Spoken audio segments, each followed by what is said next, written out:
Hello, my name is Ulyssa Hester, and today I'm going to give a short personal narrative about gentrification and equitable community development. We moved out of the city of Atlanta, Georgia, into an area with a lot of big houses, what I would later come to know as the suburbs of Stone Mountain, Georgia. When we first got to see the house, there was an old white couple there that showed my parents around the house and mentioned that the neighborhood was changing. It just seemed like it was time for them to move on to a different place. Though we now live farther from the city, my mom and dad still went into it to work. My schools and after-school care centers still took us into it on field trips. Growing up, I got to experience so much of the city. We went to see the birth home of Martin Luther King Jr. on Auburn Avenue quite a few times, and the Koch Museum, Sidetrack, Fernbake Museum, and the High Museum of Art.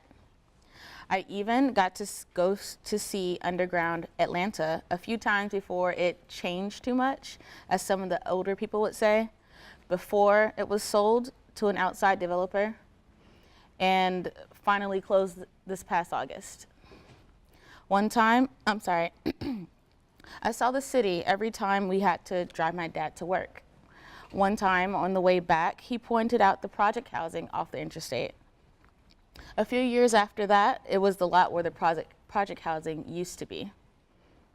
By the time I had an idea of what this meant, I was in high school. I saw the meaning of as our neighborhood started to change.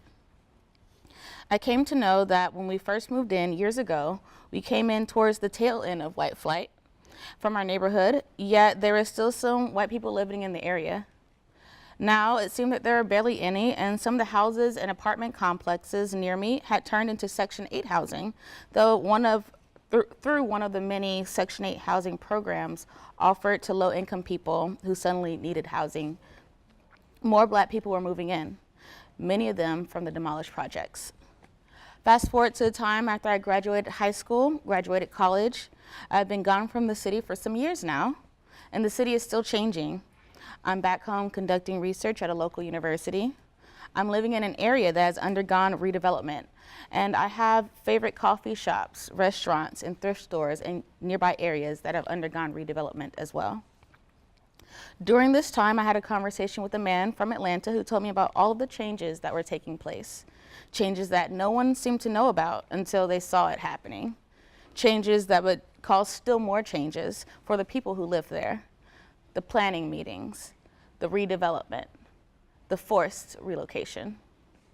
He told me about eminent domain and how it seemed to him that the government uses economic development as an excuse to steal land from local businesses, to push people out of their home. He told me about the churches that were being forced to move as well.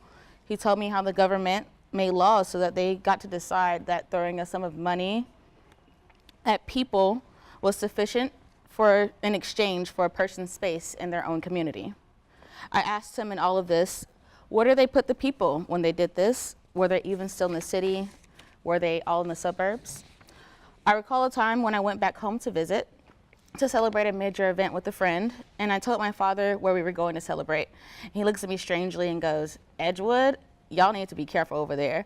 I know they're building it up and it looks nice, but it's still the hood." Going to the location, I can see it. The hip new bars, restaurants, and people on the streets who went out of them, in and out of them, the people who looked out of place, though I had the feeling that they were the ones who belonged here. Fast forward to my time as a graduate student. Since entering graduate school, I have gotten to know more about gentrification and how it works. Gentrification, if you were to Google it, is defined as the process of renovating and improving a house or district so that it conforms to middle-class taste. To elaborate, gentrification is the process by which central urban neighborhoods that have undergone disinvestments and economic decline experience a reversal or reinvestment in the in-migration of relatively well-off and upper middle-class population, as defined by Neil Smith. These definitions do not explicitly dictate the displacement of any local community, but often the result of this process is the displacement of lower income families who are often Black and brown, and an influx of white people into those spaces. I saw this displacement growing up. After my family moved out of the suburbs, we saw an influx of Black people into our neighborhoods as project housing in the city was torn down over the years. We saw select areas in and around the city that were historically Black become more and more white.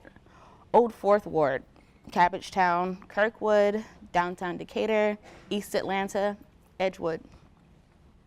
Conversations surrounding many of the areas that were built up point to the displacement that occurred as well as the revitalization.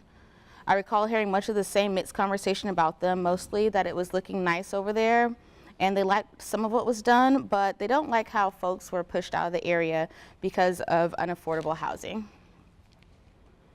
So what does that mean to the local urban planners who plan for local economic development but end up doing a disservice to the locals?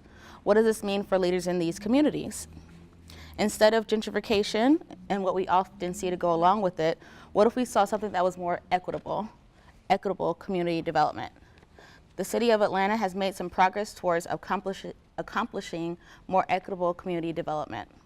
Organizations such as the Atlanta Housing Authority continue to provide housing through Section 8 programs, and the city has been revitalizing communities through engaging local artists and others in the culture sector. Recently, the Atlanta city government introduced legislation for displacement-free zones, an initiative that could provide a framework for long-term residents and businesses to remain in neighborhoods after redevelopment. To me, what else does good leadership and equitable development, community development look like? To me, it means using asset-based community development instead of focusing on what the community lacks, and this approach makes use of the skills, talents, and creativity of the residents that live in these neighborhoods for sustainable development. It means centering the community in many conversations surrounding what they want to see the community become. It means reconsidering housing laws that on their surface seem to keep the community safe by keeping out undesirable populations, yet give preference to white renters and owners. It means including favorable outcomes for the homeless population in the conversations surrounding a community's redevelopment. It means centering the community and how they think the history and spirit of the community should be represented.